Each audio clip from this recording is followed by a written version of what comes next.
That's coming up at 11. But now it's time for The Bachelor and watching The Bachelor. On it, they're back. Let's go. We continue the tour of the world with Zach. Budapest, Hungary. It is actually unreal. This place is... I am loving these map animations like we're on the films of Indiana Jones. Cobblestone, the beautiful architecture. It just feels very elegant, very classy. The air feels crisp. I'm feeling good. I think it's really the perfect environment. I'm not gonna lie, I gotta give props to Zach for actually knowing like a few facts about Budapest, Hungary, and being a lot more descriptive than like with London. He was like, hey, we're in London, tea, crumpets, Britain. This is a huge week because I really want Zach to meet my family. I feel like I talk about them constantly. So yeah, wow, hello. It is the last week before hometowns, and so a lot of the ladies are kind of thinking about that of like, hey, I want Zach to meet my family. So if we saw drama in last week's episode, we're about to see some even more drama in this week's episode faux show. Also, one of them just threw up this like wow sign where they made W's with both of their hands, and it looked kind of gang sign-esque. Anyway. Also, you can't convince me that they didn't have a meeting with production and had the like conversation with Jesse Palmer about, hey, we're going to have these sit-down conversations between the two of you at the beginning of every episode from now on, where you sit, you drink, I guess, a coffee, and you talk about where things are, and then we don't see Jesse Palmer again until literally the end of the show every single week. So we're finding out that Greer has been quarantined and she's coming back, and Zach is doing his best to show some sort of genuinity here. I'm very excited to see her. Wow. Time that is continued to be taken away. Time has progressed. Why do we look exactly the same? And they're getting better and better every week. So we're getting a breakdown from Zach on each and every one of the ladies and what he thinks about them. However, he is explaining them to Jesse in the most vague way possible. Like, well, Jesse, Greer has hair, and I really enjoy that about her. Brooklyn has a face, and that just really moving me right now. Katie walks and says words. One-on-one. Who is it? Katie, let's fall in love in Budapest. Oh. Zach. Oh, that is so cute. Okay, hold on. Damn it. Katie, let's fall in love in Budapest. Fall in love? Okay. Does he mean It's literally, like, again, vague. But I see so much potential in us. I just think we need like time to be Zach and Kat again in a way. I don't. She says time to be Zach and Kat again, as if they've been together for like 18 years. So look, I know that we've been roasting Zach a lot, but I mean, come on, that's kind of the point of this season, let's be honest. However, why is this what he does every time he sees one of the ladies? Like, he puts his hands out like it's like, touchdown!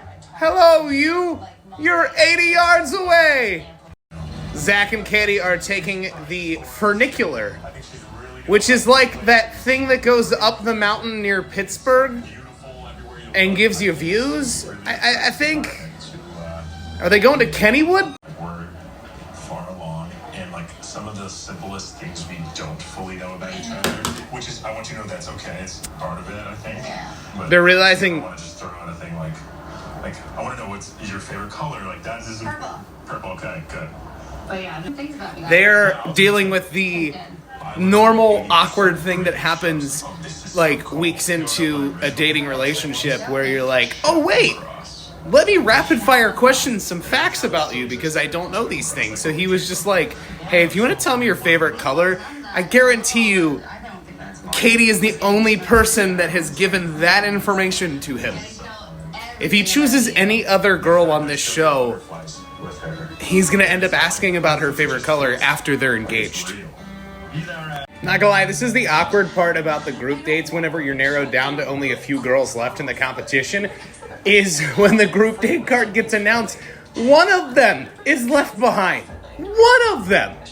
Like, couldn't they just, I don't know, whatever rules exist for this show, couldn't they have been like, hey, we're all gonna go at this point, right? Right? So, obviously, the one-on-one rose going to Katie, but we just have to talk for a minute. Like, Zach goes, hey, we've been really bonding and going really deep into this relationship here. I just want to know, what do you want? Zach, what do you mean? What does she want? She's on The Bachelor. You're The Bachelor. This isn't Deal or No Deal. Wheel of Fortune. It's The Bachelor, Zach. Zach. This man is a computer. The group date is, I really don't know. They're drawing on hands and doing things with their fists out. Like, is this a magic trick? I'm confused. Somebody's hand is gonna have a heart on it. That was freaking weird. What the heck? And Gabby has the heart on her hand. Zach's face is normal Zach face, honestly. But it did. The music fits perfectly for this because I think we're all confused. She also just said shiitake mushrooms, which is iconic. And somehow this gives Labib information about me. I'm like, what the front door? Gabby is that Orbit commercial from 2006. You son of a biscuit-eating bulldog! What the French toast? Did you think I wouldn't find out about your little doo-doo head cootie queen? Who are you calling a cootie queen, you lint licker? Pickle, you kumquat! Overreacting. No, Bill, overreacting was when I put your convertible into a wood chipper. Stinky McStink face! So that mentalist, like, broke the entire group. Like, all of the women and Zach. And I don't know whether to be, like, concerned about it or kind of proud and happy about their vulnerability. But we're about to get the group rose here. Let's, saddle up! Your family.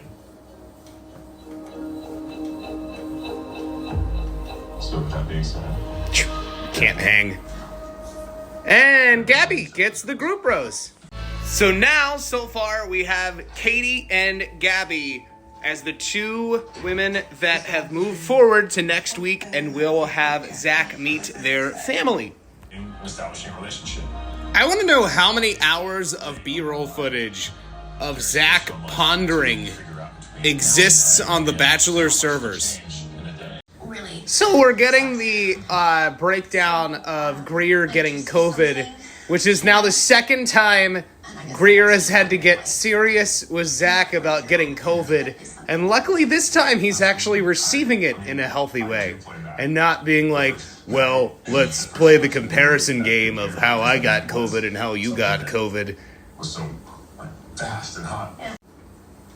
To give a hometown rose, I need to feel 100% confident that I can see a future. Uh-oh. And Ruh-roh. I Ruh-roh. don't feel that.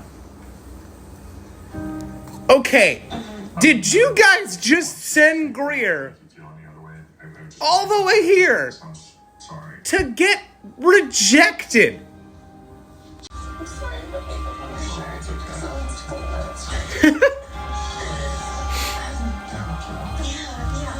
I'm pretty sad about this one. Not gonna lie. I felt like they had a really good connection and COVID killed it. And I'm not a huge fan of the fact that like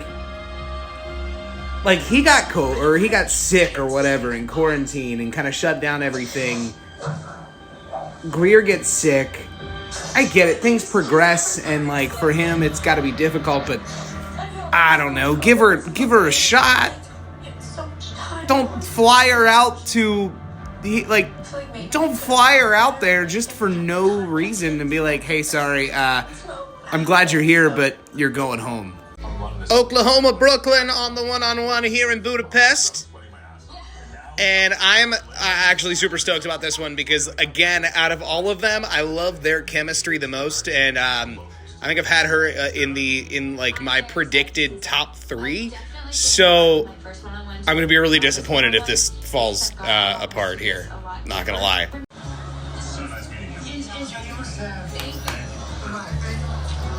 Why is it that all of the one-on-ones, or at least one every episode, involves Zach, one of the girls, in some sort of body of water, whether it be a pool, a hot tub, or an ocean, with an elderly couple just kind of strolling up and being like, "Oh, what are you guys doing over here? Let me just give you some advice."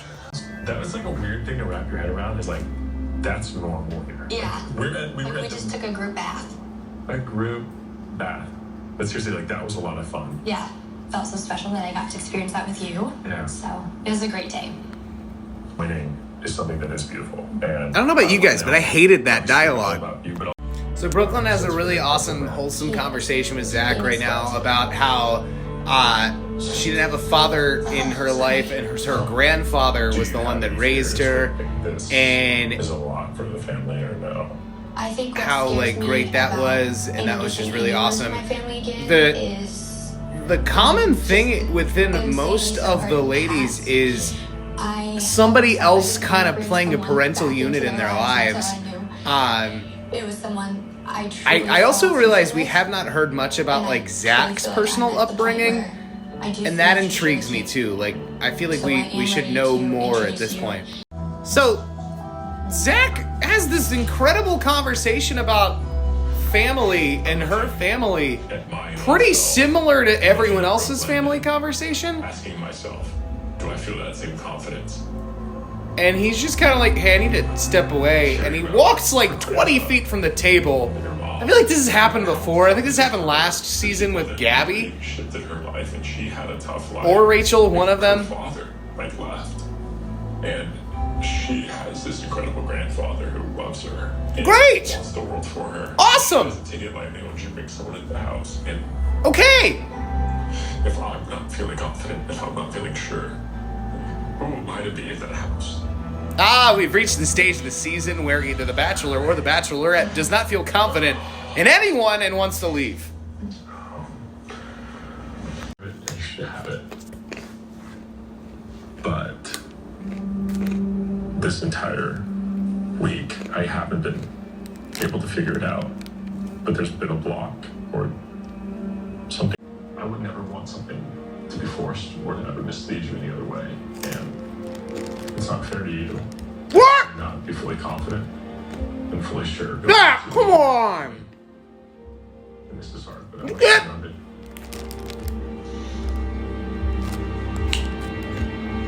You do deserve the love I can't give you.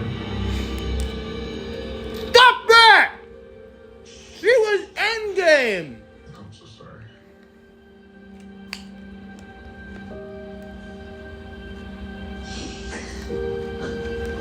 What the heck, Zach? Don't be sorry.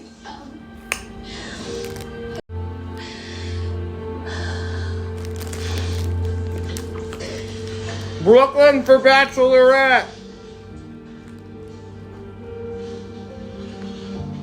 I'm angry.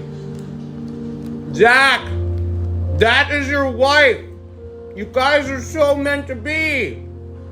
Why? She said great things about her grandpa, and then you were like, "I can't do this." What is wrong with you? Yeah. No, you understand. You are awesome.